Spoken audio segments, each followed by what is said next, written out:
Hayyee kabajamtoota daawwattoota keenya qophii GMN Tour Prime Media wajjiniin ta'uudhaan simbiraan geenyu imala keenya bakka seena qabeessa tokko taasifannee daandii irratti kan argamne jechuudha. Eekaa Finfinnee irraa kiiloomeetira 50 baaneeti godina Shawaa Kibba Lixaa aanaa Qarsaa Maallimaatti argamne dhalli namaa kaasaami bu'aa bahii fi jijjiirama tirannaa hedduu keessa darbeeti qaroomina amma jirurra kan ga'e. Kanuma immoo wal qabsiisee bakki nuti arris daawwachiisuuf daawwattootaan daawwachiisuuf deemnu iddoo qaroomina dhala namaa jalqabbii kan ta'e Awwaash Malkaa Qunxurreedha. Malkaa Qunxurree jedhama kan daawwachiisuuf jirru. Iddoon kun immoo egaa iddoo seenaa qabeessi kuni bara 1963tti qorataa biyya lammii Niizerlaandii Jiin Deekar jedhamuun qorannoon jalqabaa argatame. Egasii immoo bara kana qorannoon jalqabaa argamu maleeyyuu bara 1965tti immoo garee arkeeolojistii qorattoota lammii Faransaayii immoo bara 1965tti qorannoon lammataa meeshaalee dhagaarraa hojjetan bara durii namoonni durii itti fayyadamaa turan argame achitti. Egaa ergasii jalqabee immoo iddoon kun hawwata turizimii garaagaraatii fi akkasumas turistoota garaagaraa simachuudhaan iddoo hawwata turizimii garaagaraa fi yeroo garaagaraatti qorattoonni garaagaraa immoo iddoo garaagaraa irraa dhufanii taasisaati kan turanii. Saami waa'ee iddoo kanaa waan daawwattootaan daawwachiisnu ta'a. Iddichi iddoo hawwataadha. Godaanbaa guddaa qaba. Achi keessatti immoo lafeewwan namaa fi bineensotaa garaagaraas in argamu. Maarree turtiin isaanii ammas nu faana yoo ta'e GMN turiin yoo ta'e bakki kun maal fakkaata seenaan bakka kanaa maali kan jedhuun namoota naannoo saniin jiraatan yookaan immoo daawwachiistota naannoo saniin jiraataniin waan jiru isaan biraan geenya. Yaadaaf qalbiin isaanii GMN Tour ijji isaanii immoo Prime Television haa ta'u jenna daawwattoota. Yeroo gaarii isin jenneerra. Nu wajjin imala ammas.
Daawwattoota keenya qophiin kun GMN Tour walta'iinsa GMN fi Prime Television wajjin ta'uudhaan isiniif dhiyeessuudha.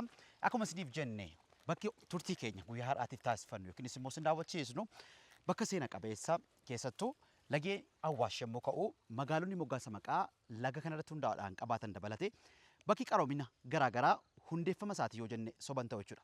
Bakki ammatti argamnu yookiin imala keenya turtii har'aa taasifannu bakki seena qabeessi Malkaa Qunxurree kunis laga Awwaash wajjiniin hariiroo addaa akka qabu beekamaadha jechuudha. Turtii keenyaan waan muraasa isaan biraatiin ni geenya keessa deemnee ni daawwachiisna. Eekaa godaanbaa kana ni daawwachiisna. Daawwattoonni ammas qophiin isaanii turtiin isaanii GMN fi akkasuma Prime Television irraa ija keessan hin buqqifatinaa isiniin jenna. Qopheessitoonni qophii kanaa immoo Ana Qidist Baqqalaa fi akkasumas Saamsoon Darajee ogeessi kaameraa keenya immoo Daawit Tashoomaan nu faana jira. Turtiin keessan GMN Tour wajjin haa ta'u. Hayyee. Bagana gaana eegdan. Jirra galata rabbi. Wala barrume. Ish.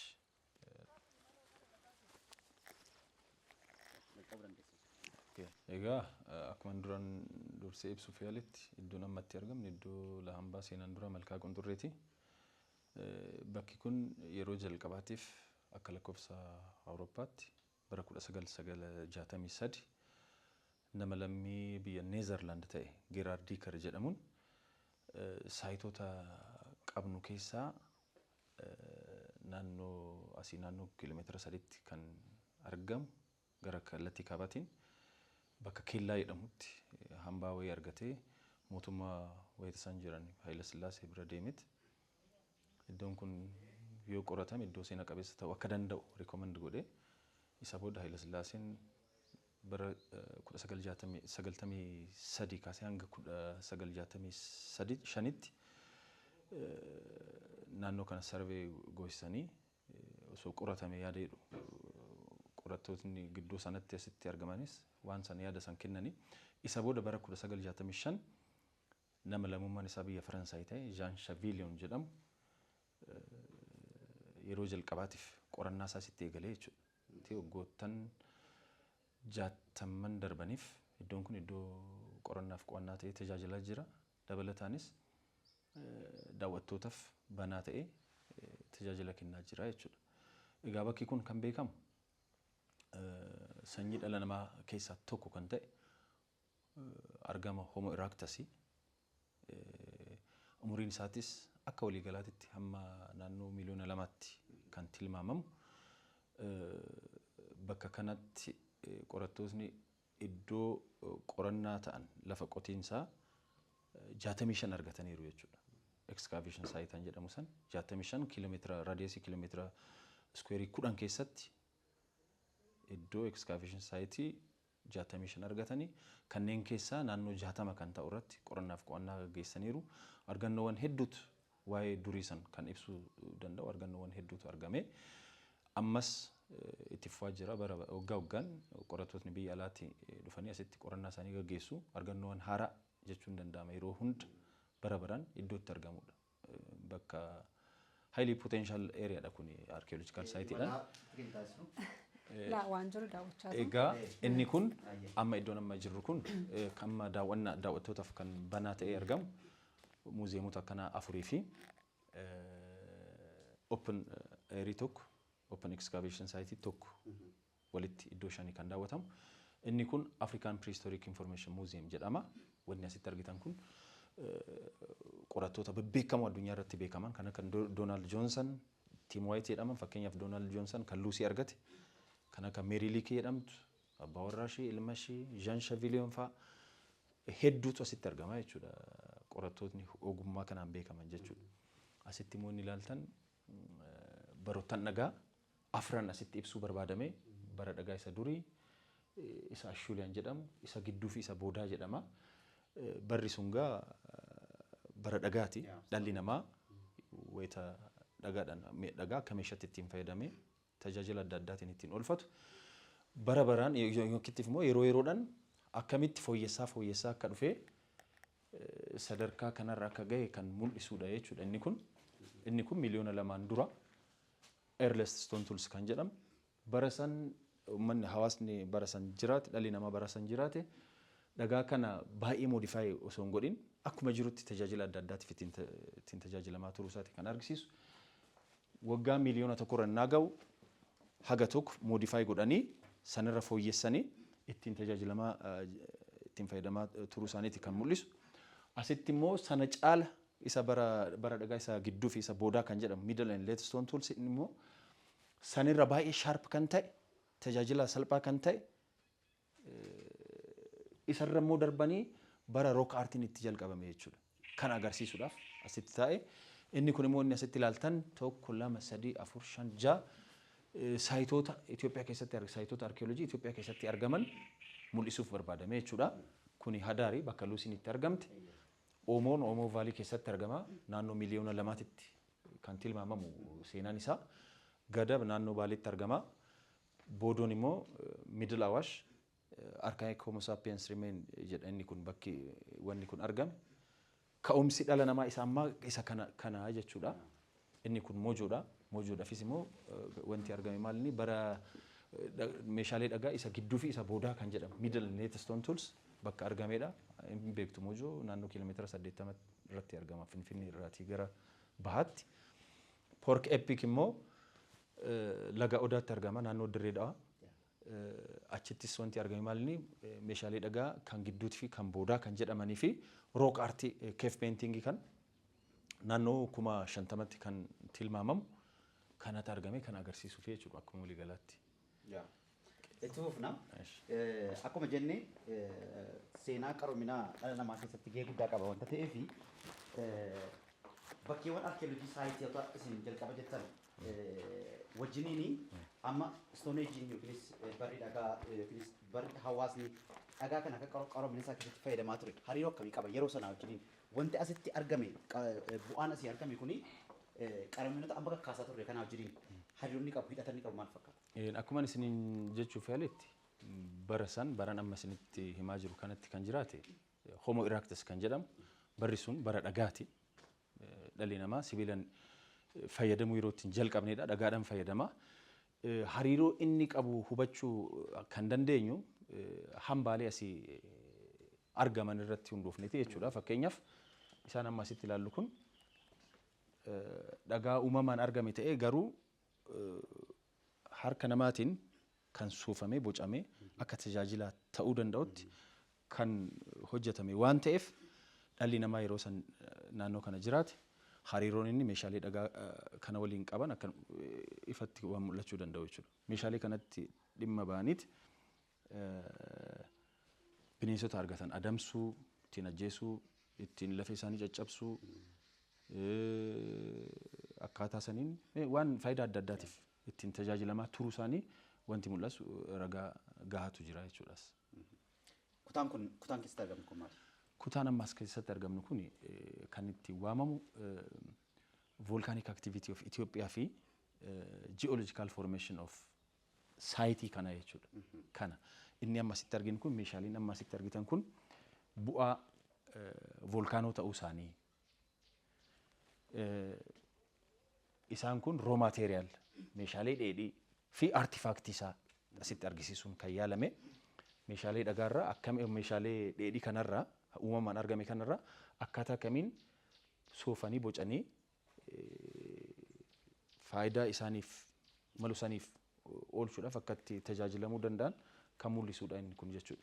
Inni garanaan immoo argitan geological formation isaatu argisiisa jechuudha. Gubbaatiirraa gara gadiitti innaa qotamu yookiin immoo lafa ol ka'aarraa hamma lafa gadi bu'aatti deemnu gosni biyyoo garagaraa mul'achuusaa umriin isaallee hamma gadi bu'aa deemu dabalaa old ta'aa deemuusaa leerota biyyoo gadi hoobu dabalaa deemuusaa hambaalee asirraa argannullee malli tokko umrii isaanii beekuudhaaf isaan kana ta'uusaa agarsiisaa jechuudha. Akkam jechuudha amma gosa sadii argaa jirra. Gosa sadii qofaa miti. Asitti jechuudha garuu leeriin irra keessaa inni jalaa inni gubbaa ila sadarkaa dhumaan taa'e inni kun black cotton kun gubbaa irratti argama. Akkaataadhuma saniin hamma gadi qotamaa deemu bifti biyyoo sanaa jijjiirama gara hard rockitti jijjiirama. Kinoo akkasitti ilaaltan kanatti jabaachaa deemuusaa mul'isaa jechuudha inni kun. Faanni namaa fi bineensotaa immoo iddoo itti argamedha jedhama. Biyyee kamirratti inni immoo kan jiru? Isa amma asitti osoo hin ta'in qabatamaan isaan erga silaasinitti hime open air excavation site san biratti deemnee kan ilaallu ta'a jechuudha. Inni kun hunduu geological formation dhuma saayitii kanaatu argisiisa. Kuni amma fakkeenyaaf maal jedhama? Strombolian volcanic bomb jedhama. Stromboli inni jedhamu kun volkaanoo socho'aa haga yoonaatitti biyya xaaliyaanii keessatti naannoo Sisiilii jedhamu kibba xaaliyaanitti naannoo Sisiilii jedhamutti iddoon isaa Stromboli jedhamutti kan argamudha jechuudha. Yeroo jalqabaatiif qorattoonni wanta akkanaa kana kan argatan saayitii sanii Stromboli innaa volkaanoon dhohu wanta bahu jechuudha inni kun. Kanaaf Strombolian volcanic Stromboliin kun achi garuu inni kun kan argame saayitii keenyaayi. Kuni maqaa saayinsawaa isaati jechuudha. Bakka barbaanne addunyaa mararra deemnee wanta akkanaa kana yoo han arginu ta'e Stromboli jennee waamna jechuudha. Garuu yeroo jalqabaatiif kan argame wanti akkana biyya Xaaliyaanii naannoo Sisiilii bakka Stromboli jedhamu jechuudha. Inni kunillee itti deebi'uudhaaf inni kunillee fakkeenyaaf Ashuuliyaan jennee waamna. Ashuuliyaaniin kun yeroo jalqabaatiif kan argame biyya Faransaay saayitii arkeeolojii Seent Ashul jedhamutti yeroo jalqabaatiif qorattootni kan argatan achi jechuudha. Kanaaf kun amma Ashulan jedhama garuu kan argame saayitii keenyaayi. Kunis maqaa saayinsawaati jechuudha. Yeroo jalqabaatiif garuu kan argame qorattootaan biyya sanii jechuudha. Moggaasuma maqaa sanaatiin moggee. Baqqa'ee kanuma. Bakka barbaadetti argame inni kun Ashulan jedhamee waamama jechuudha. Akka boca isaatiitti immoo maqaa garaagaraa qaba. Fakkeenyaaf handaaks ta'uu danda'a, cleavers ta'uu danda'a, choppers ta'uu danda'a.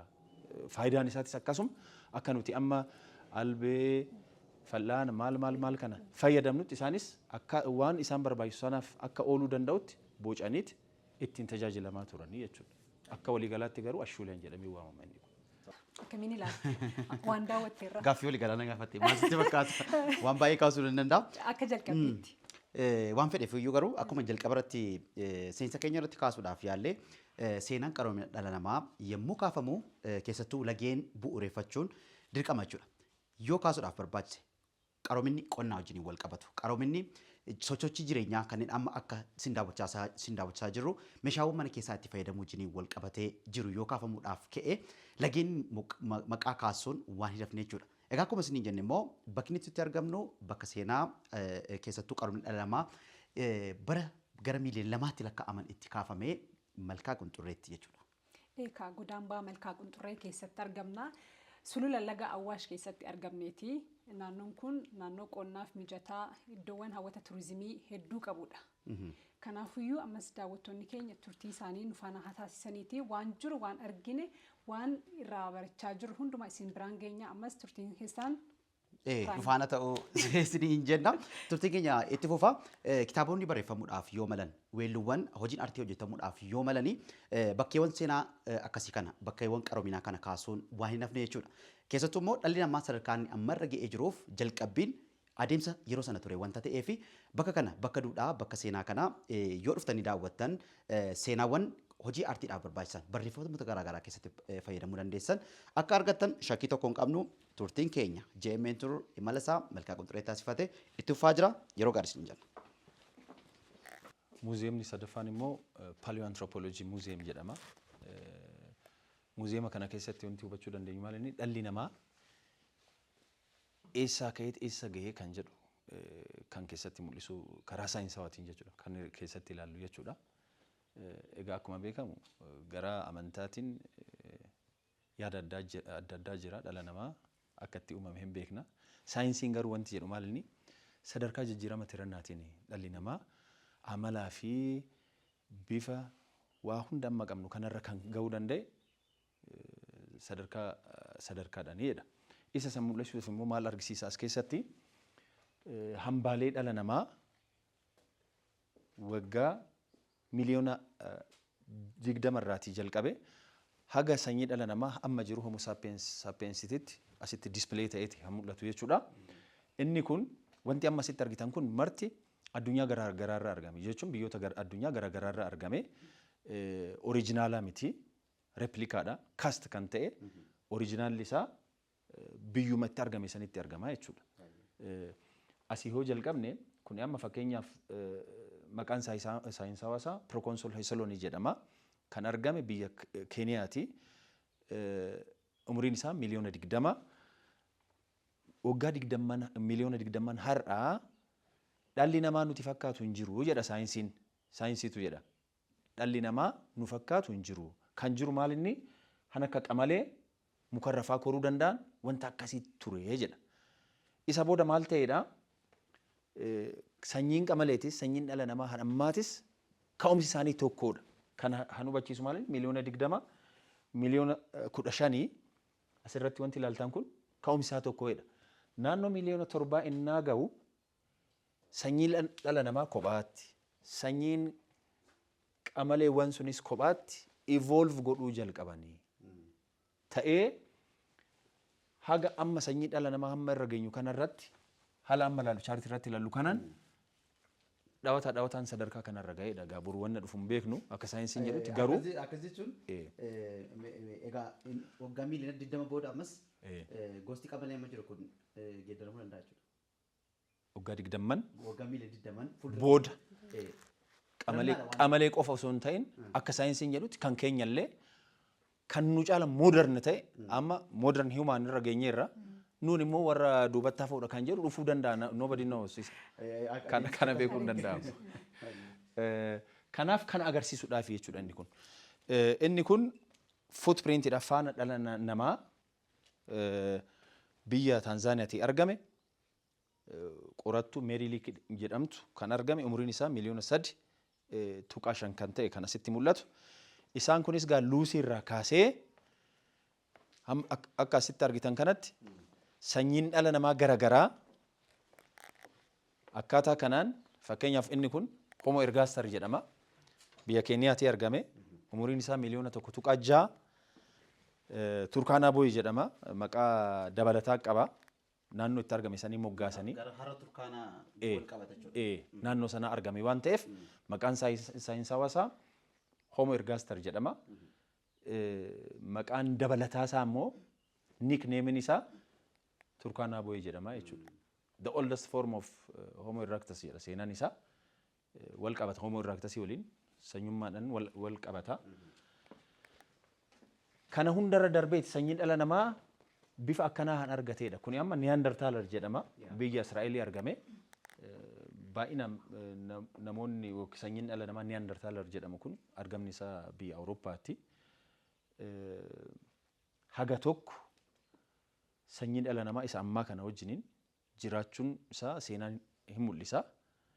Kanammoo hanirraa hubachuun hin danda'amu maal inni haga yoonatti parsantii 1.2 DNA'n ummata Awurooppaa haga yoonaa DNA kana of keessaa qaba. Amma yoonaa. Kanaaf waliin jiraachuu isaaniitu argisiisa jechuudha. Ayyee waan bal'aa kaastanii akkuma naan jettan qarqara biyya Taanzaaniyaa qarqara Turkaanaatti biyya Keeniyaa jechuun kiyya ifama. Wanti ragaadhaaf ta'u argamee jira. Jijjiirama yookiinis qaroomina dhala namaa keessatti jechuudha. Akkuma jennee asis qarqara laga Awwaashitti malkaa qunxurreen kan argamu. Qaroomina biyyoota addunyaarra jiranii kanneen akka Meeroo kanneen Kushiif kanneen biroo yoo kaasnu lageen irratti kan hundaa'anidha. Maalirraa waan maddisiisu fakkaata? Egaa keessattuu barri durii fakkeenyaaf akka fakkeenyaatti kaasuuf Homo erectus barri Homo erectus faa keessa jiraatan bara adamsanii itti nyaatan malee bara qonnaallee miti. Qonni fakkeenyaaf kan jalqabe waggaa 10,000 dura naannoo Mesopotaamiyaatti seenarraa akka hubannutti barri isaan duraa sun garuu barootiin warri Homo erectus kun keessa jiraatan bara itti adamsanii jiraatan waan ta'eef wantoota adamsanii nyaachuuf danda'an kan ammoo naannoo qarqara laggeenii kamiyyuu irrattuu ta'uu danda'a. Argachuu danda'u irra jires fakkeenyaaf bineensonni bosonaa laga keessa jiran kan akka roobii yeroo sanitti nyaataaf ni oolu. Ammas ragaan asitti argisiisu tokko kana. Kanaaf bineensota bosonaa sanillee adamsanii argachuudhaaf naannoo bineensonni bosonaa sun jiraachuuf itti mijatu keessaa tokko naannoo qarqara laggeenii waan ta'eef hariiroon isaan jireenyi isaanii qarqara laggeeniitiin wal qabate sababni isaa sarvaayivaaliidhaaf jechuudha. Ittiin jireenyaaf jechuudha. Kanaaf baay'inaan naannoo qarqara laggeeniitti jiraatu jechuudha. Yeroo dhiyoodhaa asitti immoo godaambaan malkaa qunxurree Awwaash UNESCO irratti galmaa'uun isaan ni yaadatama. Kiraateriyaawwan maal guuteeti achirratti galmaa'uu danda'e? Ulaagaalee hedduu qaba. Fakkeenyaaf jalqaba maalirraa ka'a? Fedhii uummataatirraa ka'a. Hawaasni naannoo kana qabeenya isaa kan hambaa kan addunyaa irratti galmeessuu barbaadamu hin barbaadu kan jedhurraa ka'a jechuudha. Inni kun isa jalqabaati. Peetishinii sassabama. Isa sanaaf hawaasni naannoo fedhii guddaa agarsiisurraan kan ka'e wanti kun akka galmaamuuf ka'umsa ta'e jechuudha. Isa booddee wanta hedduudha kan barbaachisu management plaaniin isaa hojjetameera. Ulaagaalee hedduu jira.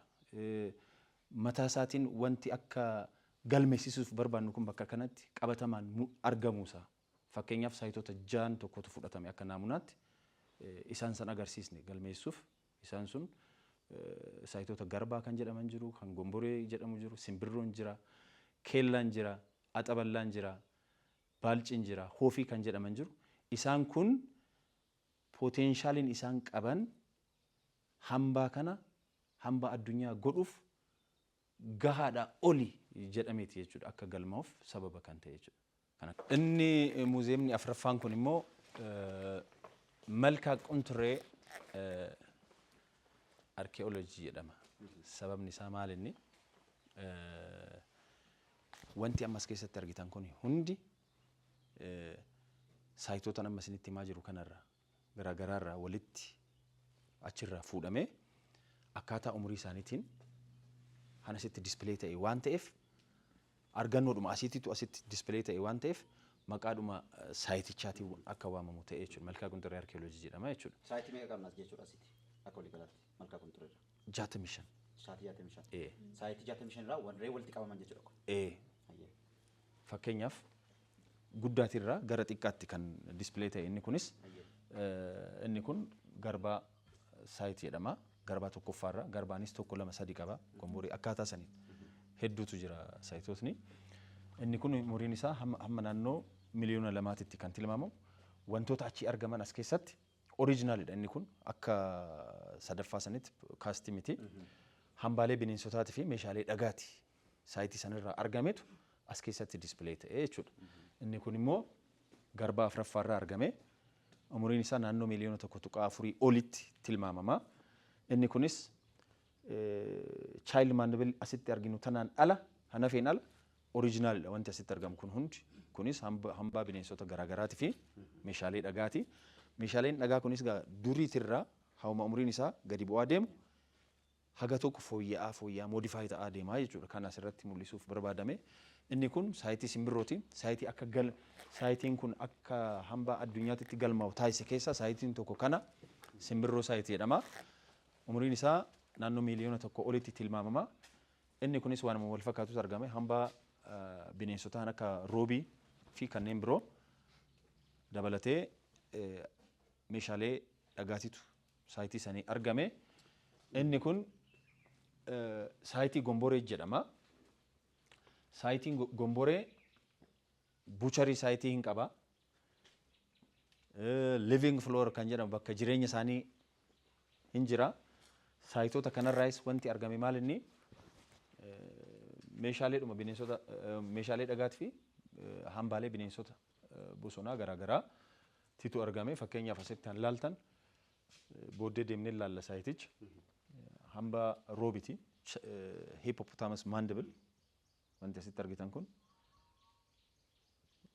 meeshaaleen dhagaatis hedduutu argame. Inni kun garbaa tokkoffaadha.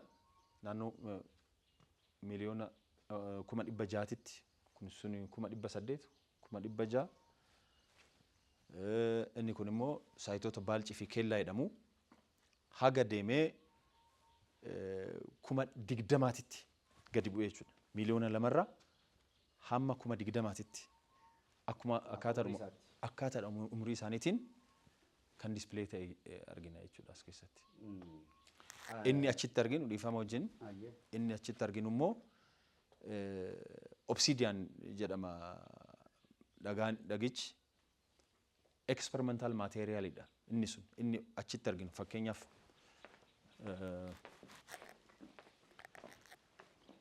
wanti asirratti arginu kun obsidian jedhama. Baalcii isa inni san nuti baalcitti yookiin baalcii jennaani.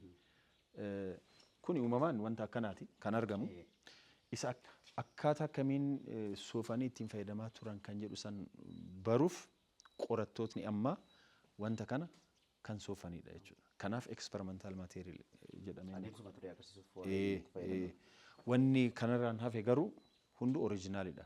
Wanti meeshaaleen dhagaa laaltan namoota duriitiin kan hariiroo kan qabudha. Kutaa kana keessatti akkuma nu kaastan wanti addaa an jedhee arge adeemsi qaroomni keessa darbame yookiinis immoo meeshaa wanti fayyadamaa turanii fi wantoonni uumamaa wajjin wal qabatan akka jalqabbii isaaniitti argaman akkuma jiranitti ta'e simbirroo monumental section jechuudhaan kan mogga'ee jiru yookiinis immoo saayitiin akkasii kun hin jira. Maaltu adda godha? Maaliif warreen jiran irraa xixiqqoo ishee addadha wanta ta'eef isinis keessattuu immoo UNESCO irratti akka galmaa'uuf inni kun qooda guddaa qaba tureen nuun jettanii jirtu. Maaliif? Egaa isaanan amma isinitti himaa jiru kun argamni wanni achi argame sun baay'ee heddummina qaba jechuudha. Tokkoffaa hariiroo amma jenne san kan sirriitti argisiisu. Hambaan namaa hin argama, hambaan bineensotaa hin argama, meeshaaleen dhagaa sun hin argama. Hariiroon isaan meeshaalee kana wajjin hin qaban, bineensota bosonaa sana wajjin qaban sirriitti mul'isuu waan danda'uuf adda ba'anii by the way isaan hafanis beekamaa miti jechuu miti. Garuu hunda agarsiisuu hin danda'amu. Akkuma nama erga Sillaaseen hin jedhe wantoota akka UNESCO irratti galmaa'uuf barbaachisan galii ta'an keessaa tokko waan ta'aniif isaan kana keessaa fudhatamee agarsiifame. Akkuma isin jechuuf yaaletti petitioniin sassaabama, nomination filing hin qophaa'a, management planning hin qophaa'a. Kana hunda keessa darbeet kana erga argataniin booddee immoo qabatamaa wanti jedhame kun hin jira kan jedhuuf delegeetaroota isaanii erga laalchisaniin booddee sirriidha wanti kun bakka dhalli namaa itti jiraate aktivitiin adda addaa itti taasifame akkuma jedhame immoo karaa saayinsawaatiin dhalli namaa eessaa jalqabee eessa ga'e kan jedhu san beekuudhaaf galtee guddaa iddoo ta'uu danda'udha jedhanii itti amananii akka galmaan galmeessisan sababa kan ta'e kanaaf jechuudha. Isaan kana qofa miti hundumtuu poteenshaalii guddaa qabu saayitooti. Haa ta'u egaa kutaawwan akkuma jettan bakkeewwan saayitootni ijaaf jiran akkuma ta'etti ta'e bakkeewwan garuu akka agarsiisatti akka muuzeemiitti godaan baatti jiran asumarratti xumura natti fakkaata. Kanaaf garaa laata. Hin deemu. Adeemu.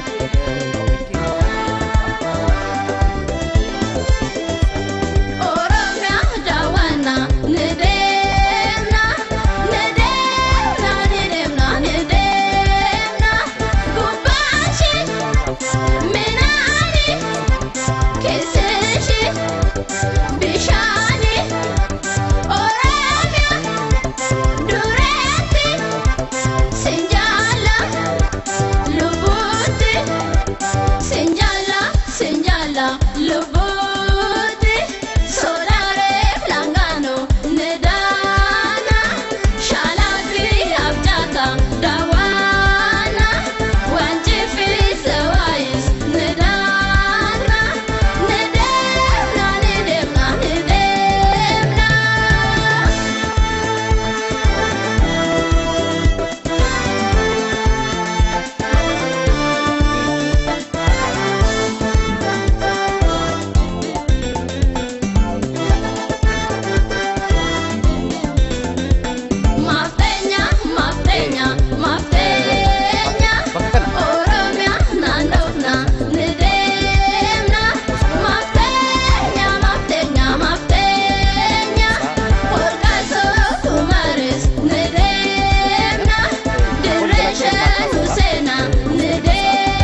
ta'ee fi yeroo baay'ee turistoonni garaagaraa uumama kana daawwachaa haayikingii wantoota garaagaraa kana yookiin teentiidhaan dunkaana kana alarratti bakka bulmaataa godhachuudhaan amaleeffannaan akkasii kun ni jira.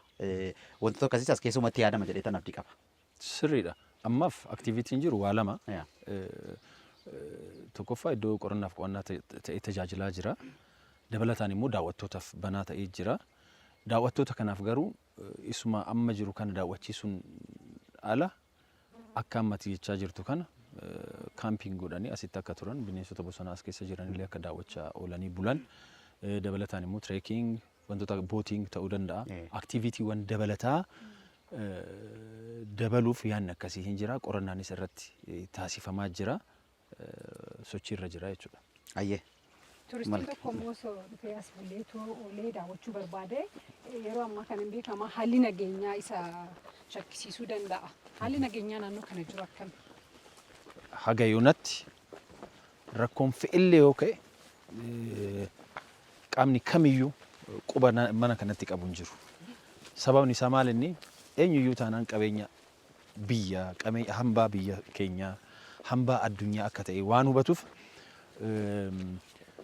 hubannoo dhabiinsarraan kan ka'e irraan yoo ta'e malee ta'e jedhee nageenya saayitii keenya kana nageenya hambaa keenya kana booressuuf qaamni nurratti kaka'e gonkumaayyuu hin jiru jechuudha. Kanaaf amansiisaadha. Saayitiin keenya amansiisaadha. Koottati daawwadha jechuu barbaada. Ayyee. Eenyuun quunnameeti namni turistiin tokko as dhufee daawwachuudhaaf qaamni biraa namni inni quunnameetoo isaan asiis fidanii daawwachuu. Ejantoonni hin jiru. Tuur ejantoonni hin jiru. Baay'inaan akkaataa saniin dhufu dabalataan immoo Google irratti ilaalanii miidiyaa garaagaraa irratti ilaalanii warri dhufanii jiru. Baay'inaan garuu ejantootatu gara keenya turistoota fidee dhufa jechuudha. Kitaabolee waa'ee bakka kanaa barreeffamee jiru. Hanga tokko hin jira garuu isarrattis hojiin dabalataan afaan garaagaraatiin akka hawaasa naannootiifis ta'uu danda'utti haalli ittiin qophaa'uu danda'u mijataa jira jechuudha. Tole. Egaa akkuma jenne bakka godambaatti baane bakka saayitii yookiinis immoo qorannoowwan garaagaraatti gaggeeffaman geenyeeti kan jirru bakki kun moggaasni isaa maal jedhama yookiinis immoo taateewwan bakka kanatti raawwatan maal fa'i kan jedhamu waan kunaas tukaasne. Okay. Amma bakki argamnu kun egaa saayitoota qabnu 65 keessaa tokko kan ta'e Gomboree saayitii Gomboree jedhameeti kan beekamu. Gomboree jechuun egaa hin beektu baay'een keessan gosa biyyooti. Gosa biyyooti. Gosuma biyyoo sanaan waamamaa jechuudha naannoo bakkichi jechuudha. Kanaaf isa kana addatti baasnee olaalle umuriin isaa naannoo 800ti. Akka waliigalaatti garuu saayitiin keenya kun haga naannoo miliyoona 2titti kan tilmaamamu. Dhalli namaa Homo erectus jedhamu sun waggaa miliyoona 2 duraan jalqabee haga naannoo 200titti naannoo kana jiraachuu isaati ragaan jiru kan mul'isu. Saayitiin tuni garuu saayitiin Gomboree kun waggaa 800tiin kan beekamu. Saayitootni biroo immoo miliyoona 1 jira, miliyoona 1.2, 4 haga miliyoona 2titti jira jechuudha. Umurii isaa kana baruudhaaf egaa saayintistoonni yookiin immoo qorattoonni mala garaagaraatiin fayyadamu. Fakkeenyaaf leeronni kun hin jiru. Stiraatogiraafiin kun tarii kan ijaanis hin mul'anne hedduutu jira. Tokkoon isaanii naannoo 20 indikeet godhu jechuudha. 20 kana leerota jiraniin yoo baay'isne umurii leevilii sanaatti arganna jechuudha. Umurii leevilii sanaa arganne jechuun hambaalee bakkasitti arganne san umurii isaanii tilmaamuuf dandeenya jechuudha. Dabalataan immoo qorattootni maal godhu hambaaleen amma booddee asitti argaman kana isinitti himu kana irraa saampilii isaa fudhatanii namuunaa isaa fudhataniiti laaboraatooriidhaan mala garaagaraatiin fakkeenyaaf kaarboon 14 meetadhaan jedhamu hin jira duraan kan ture isaa inni sun hamma naannoo 50,075 ol meeshariin godhu isa booda garuu kan dhufan kan akka pootaashiyam arganii fi argan kan jedhaman miliyoona hedduutti lakkaa'uu kan danda'an mala sanaan fayyadamaniit hambaaleen bakka kanatti argaman umuriin isaanii hammana jedhama jechuudha. Gosoota kana lamaaniin kan umriin isaanii beekamu jechuudha. Amma asitti maaltu argame kan jedhuuf saayitii kanarraa wanti argame hambaalee meeshaalee dhagaa ilaa isaan kana modify ta'an fi kan modify hin taane 2,000 olitti tilmaamamantu asitti argame jechuudha. Meeshaalee dhagaa modify ta'anii fi unmodify hin ta'an 2,000 olitti bakka kanatti argame. Isaan asitti ilaaltan kun kan modify ta'anii inni kun faa sirriitti beeksisa. Dabalataan kan asitti argame maal inni hambaalee bineensotaati. Keessattuu hambaa roobii. Inni kun fossilized kan ta'e hambaa roobiiti. Dhagaa fakkaata garuu hambaa roobiiti. Isuma sirrii jechuudha. Isuma sirriidha. Original wanni bakka kanatti argitan cast kan ta'e hin jiru. Originalidha jechuudha. Isaan asitti argitan kun hambaa roobiiti baay'inaan. Bakka ibiddi itti boba'aa ture akka ta'etti kan qabame. Dabalataan immoo hambaan asitti hin argine hambaan dhala namaa hamma tokko argameera. Asin taa'u Finfinneetti argama. Naashinaal Muuziyeemitti. Hambaan biqiltootaa argameera. Han erga silaa na gaafattan hambaan jechuun faanti dhala namaatii fi kan bineensotaallee asii argameera. Umuriin isaa 800 ta'e innis hambaan biqiltootaallee asii argameera. Akkuma erga silaa isinitti himuuf yaaletti waan 5-6tu argame jechuudha. Iddoo kanatti. Kanarratti hundaa'ee egaa bakki kun bakka jireenya warra Homo erectusiti jedhameeti kan yaadamu. Living floor isaaniiti jedhameeti. Asitti gubbaa saniin jira iddoon qalmaa bucharii saayitiin hin jira. Achitti adamsanii ajjeesanii foon argatan san ajjeesanii itoo argatan san fidanii asitti caccabsanii meeshaalee dhagaa kanaan ibiddaan bilcheessatanii nyaatu jechuudha. Akkaataa sanii jireenya isaanii ittiin gaggeessaa turanii jedhameeti kan tilmaamamu. Kun egaa living flooridha jechuudha isaaniif. Iddoo jireenya isaaniiti. Dabalataan egaa waa'ee Homo erectus kana yoo haasofnu amala mataa isaanii qabu. Tokkoffaa dhala namaa yeroo jalqabaatiif akka keenyatti erect godhe dhaabbachuu danda'e jedhameeti kan tilmaamamu. Inni isaan dura jiru fakkeenyaaf kan Luusiifaa xiqqoo inni waan inni sun dheeraa waan ta'eef gadi jedhanii amala gadi jedhanii deemuuti kan qabanii. Adeemsan garuu innaa kanarra ga'u dhaabbatanii deemanidha. Dabalataan immoo ibidda yeroo jalqabaatiif sanyii dhala namaa Homo erectus fayyadamuu jalqabe kan jedhus yaadni hin jira. Sadaffaa irratti immoo yeroo jalqabaatiif Afrikaatirraa gara ardiilee birootti kan godaane sanyii dhala namaa isa Homo erectus jenneetu waamnu kanaa jechuudha. Kan biraa immoo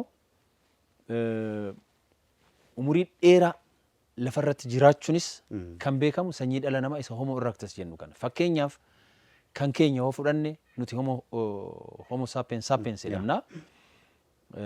Yookiin immoo modern human jedhamna.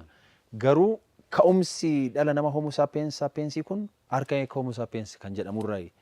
Inni archaic Homo sapiensii sun immoo umuriin isaa 300 irraa waggoota 300 dura darbanirraa jalqabeeti. Egaa waggaa 300 jechuudha. Akkuma walii galaatetti adeemsi jiru jechuudha. Kan keenya kan Homo sapiens. Inni kanaa garuu waggoota miliyoona 2 darbanii kaasee garanatti dhufe hanga waggaa 200tti lafarra jiraachuudhaan sanyii dhala namaa isa hundarra kan caaludha. Exist godhuudhaan kan caaludha jechuudha inni kun. Wanti adda ba'ee jira. Fakkeenyaaf akkuma isin jettanii qorannoodhaan umrii dachee kanarra turuudhaan gosti sanyiin dhiigaa yookiinis immoo jiiniin wantoota akkasii garaagarummaa qabu laata? Egaa haga yoonatti kan xiqqoo walitti dhufeenya qabu akkan erga silaa isinitti himuu danda'etti waliin jiraachuurraan kan ka'e fakkeenyaaf Neandertaaleriinii fi Homo sapiens sapiens DNA isaanii wal fakkaachuu haga tokko wal qabaachuu keessattuu uummattootni Awurooppaa. Kana jechuun maalinii fakkeenyaaf gaarreen Baalee Hoolaalle maaltu jira beekamtuun suni Jiddala diimaadhaa miti. Eeyyee. Isheen sun al tokko tokko sareewwan immoo bakkeen jiru miti naannoo sanarra walitti dhufeenyi hin jira. Wanti akkasii sun hariiroon akkasii sun sanyii dhala namaa homo erectus homo sapiensii fi neandertaler gidduu jiraachuusaa wanti mul'isu hin jira.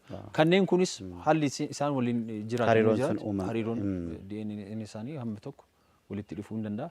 Garuu isa dhumaatiif amma kan jiru lafarratti kanaaf homo sapiens. Ti dabalataan immoo inni kun biyya keenya keessatti isa kana qofaa jechuudha kan jiru. Akkuma biyyaatti.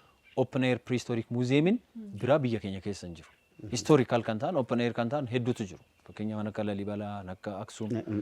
Historical period dha inni. Kuni garuu prehistory dha. Prehistory ta'ee akkanatti daangeffamee daawwannaadhaaf banaa ta'ee kan mul'atu biyya keenya keessa isa kana qofaa jechuudha. Akka Afrikaatti isa lammaffaadha. Umuriitu xiqqoo kuni xiqqaa waan ta'eef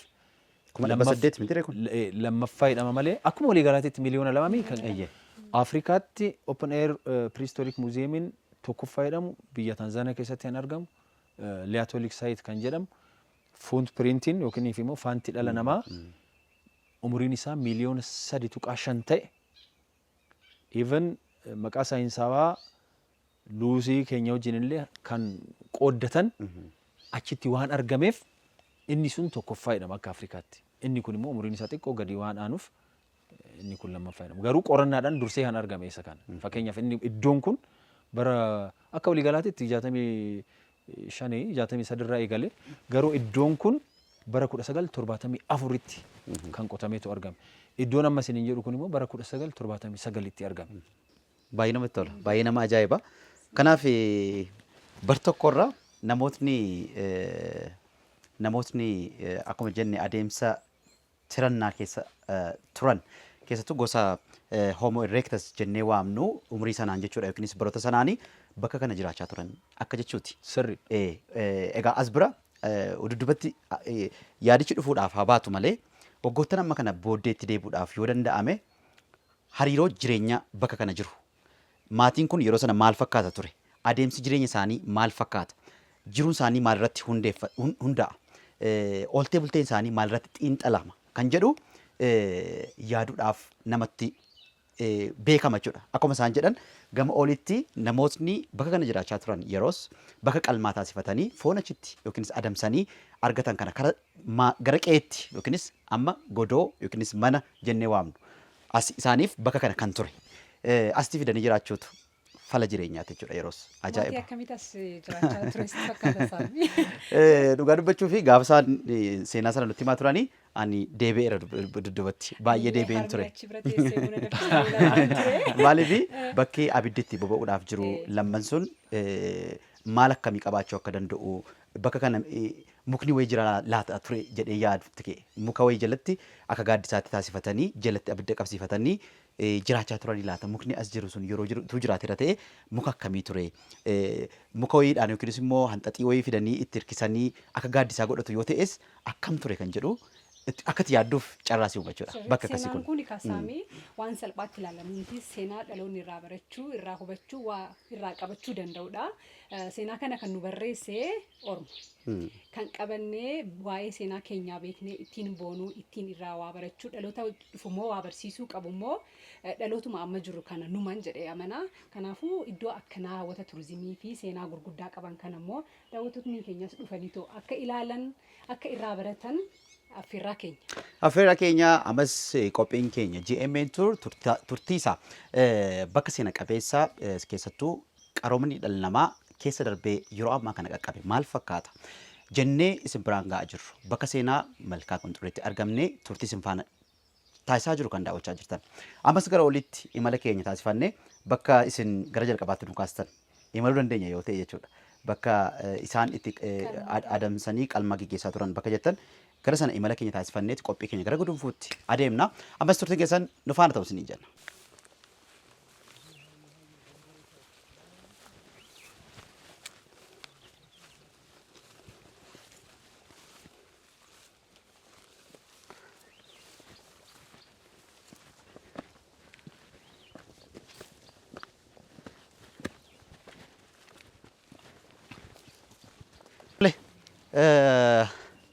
Egaa imala keenya bakka jalqabarratti kaasneerraati amma bakka ho'iitti argamna. Eessa jirra amma? Amma egaa saayitoonni gomboree kuni gomboree lamaan beekamu, lama jedhamanii beekamu. Iddoon amma turre sun gomboree lama jedhama. As keessa immoo hin jira. Gomboree lama tokko kan jedhamu. Kun immoo gomboree lama jedhama. Lamuma jalatti sadeenuu hammatamu jechuudha. Maaliif hariiroo wal fakkaatu qabu, umuriis wal fakkaatu qabu waan ta'eef walitti marji ta'anii akkaataa saniin koodiidhumaan addaan ba'an malee gomboreedhuma lama jalatti hammatamu jechuudha. Iddoon ammatti argamnu kun iddoo qalmaati jedhama. Egaa wanti akka lafeetitti achitti ilaaltan sun kaast kan ta'e replikaadha. Maaliif kun sheedii hin qabu waan ta'eef oriijinaaliin isaas ta'uu hin danda'u. Oriijinaaliin isaa mana keessa jira, muuziyeema keessa jira. Wanti asitti argitan kun hambaalee roobii lamaati kan asitti argan. Dabalataan immoo qorannoon itti fufee hamma asitti qotamee ilaaltan kun maaltu ajjeese kan jedhu isaan hubachuuf jechuudha. Wayita garanatti bal'atee qorannaan kun adeemsifamaa deemu wanti asii argame maal inni haala wal fakkaatuun faana dhala namaatii fi kan bineensotaa sun argamuu danda'eera. Meeshaaleen dhagaatis hin jiru. Kanarraan kan ka'e egaa maloota garaagaraati jira, aspektoota garaagaraati jira. Maaliif du'anii kan jedhu. Wantootni amma isinitti himu kun asitti argamu isaatirraan kan ka'e roobiiwwan kun kan du'an adamuudhaan nyaataaf jechuudha. Ta'uu danda'a yaada jedhutu jira. Kanaaf hambaa roobii lamatu bakka kanatti argame. Umuriin isaa 1750 kaasee haga 1800tti kan tilmaamamu inni kunis jechuudha. Hayyee kanaaf akkuma jalqabarraatti imalaa dhufne inni kun lafti isaa ol ka'aati kan inni deemu bakki isaan jiraachaa turan jedhamee yaadamu irraan gadii kanarratti argama. Bakki isaan itti waan adamsan itti qalaa turanis jedhamee yaadamu bakka kanatti argama. Kanaaf adeemsi garuu sarara wal fakkaataarra ta'e kan inni argamu. Kanaaf adeemsi wanti kun itti diriiree jiru hanga irraan gadee sanaatti bakka haalli mijataa isaaf ta'utti jechuudha. Jennee kaasne dhugaa yaada. Turtii ajaa'ibaa ture. Maayikii nan fudhadhaa kontiiniitii nuti.